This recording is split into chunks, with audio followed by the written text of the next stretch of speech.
In this video, we are going to talk about a very special type in Swift called never. If you've been writing code using Combine, you might have already used never whenever you are creating a publisher that could never produce an error. Well, today we are going to take a look at how this type is actually implemented and why it is so useful in Swift. So let's begin by taking a look at how never is implemented in the Swift standard library.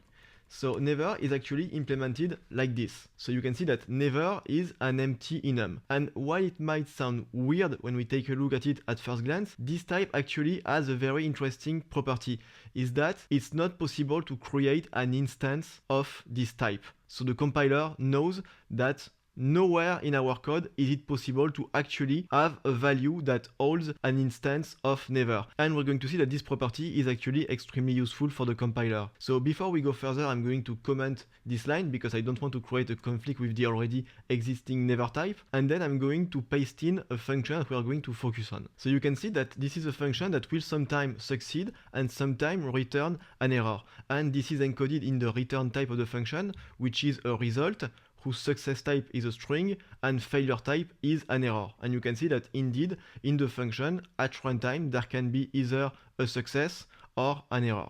Okay, now let's try to call this function and actually use its return value. So the code would look something like this. I would call the function, store the result in a variable, and then since the type result is implemented as an enum, well, I would switch over my result and deal with both possible cases, so the success case and the failure case. And what's super interesting is that if somehow we forgot to deal with one of the two cases, well, the Swift compiler will be able to let us know because it will generate an error. You can see that now on my switch statement, I have an error and the compiler is telling me switch must be exhaustive. That's because the Swift compiler is able to check that indeed, whenever we are switching over an enum, we are indeed handling all the possible cases. So I need to uncomment this code if I want my program to build.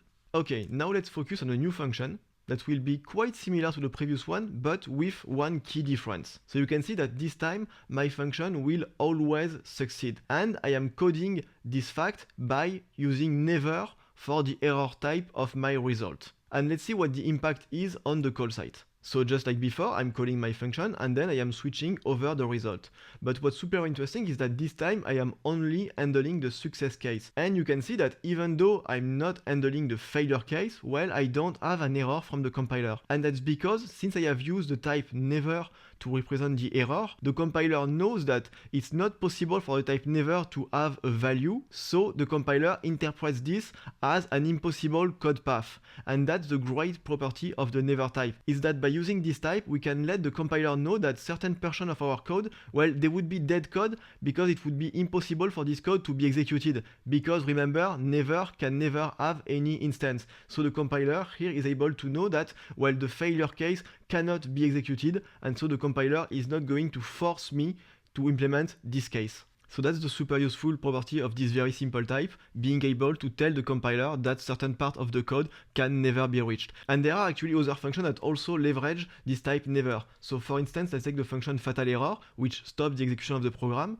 Well, if we take a look at the implementation of fatal error, well, we're going to see that its return type is actually never. And it makes sense because since this function stops the program, there will never be a return of this function. And this is how we can let the compiler know that this function will actually never return. And before we end the video, I actually want to show you how far we can take this reasoning. And I want to show you the most extreme use case of the type never. So I'm going to implement a function. I'm going to call it magic, and you're going to see why. So it's a generic function of type t. This function takes an argument of type never and returns a value of type t. And now you might be thinking, well, how are we going to implement this function? Well, as it turns out, I've already implemented it, and its implementation is just no code. So it might seem very weird that the compiler accepts this as a valid Swift function, but actually, with what we have learned in this video, it makes perfect sense. Remember that never represents an impossible code path. So whenever you put never as an argument of a function, you're actually telling the compiler, this function can never be called. And so if a function can never be called, well, I can say that the function will return anything. It doesn't matter because the compiler knows that the return instruction of the function can never be reached anyway. That's why this is actually a valid function in Swift. So thank you for watching this video about this very special Swift type called Never. If you want to learn more on the topic, I've put in the description a link to the website NS Hipster, where they have an article that goes in depth about how Never works, and there are some other interesting use cases of this type. Thank you for watching the video and see you next time.